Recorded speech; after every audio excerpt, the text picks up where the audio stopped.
السلام عليكم ورحمة الله وبركاته. ازيكم عاملين ايه؟ لو مهتم جدا ومفيد فعل التطبيقات اشترك في القناة وفعل زر الجرس عشان يوصلك كل ما هو جديد ومفيد. فعل التطبيقات في القناة عندي اقدر افك التطبيقات الحديثة اللي بتسهل عليك حياتك اليومية والتطبيقات الفيك وكمان التطبيقات الهكر. النهارده ان شاء الله مع شرح تطبيق جديد هو اسمه لايف باي. التطبيق ده مساحته 52 ميجا محمله التطبيق ده تطبيق دفع الكتروني. التطبيق ده تطبيق فرنسي موجود في دولة فرنسا. تقدر من خلال التطبيق ده ان انت تحط عليه الفيزا كارت بتاعتك وتقدر تدفع من عليه كل المعاملات بتاعتك في السوبر ماركت، في اي شراء، على الانترنت.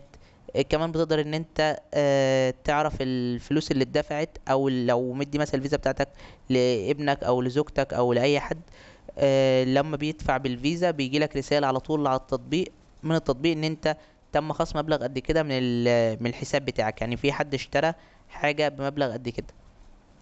كمان بتقدر ان انت تروح عند البياع بالموبايل بتاعك وتمسح الباركود، وتقدر ان انت تدفع له المبلغ اللي هو تمن البضاعة اللي انت بتشتريها منه، او تمن اي شيء بتشتريها منه.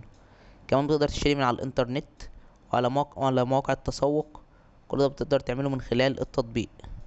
التطبيق ده مشكلته ان هو تطبيق فرنسي، مش موجود في اي دولة تانية في العالم غير في فرنسا. بالاضافة لان التطبيق كله باللغة الفرنسية، مفهوش لغة انجليزية ولا لغة عربية. وبس كده. ده يعتبر ابسط شرح للتطبيق بالنسبه للمزايا والعيوب.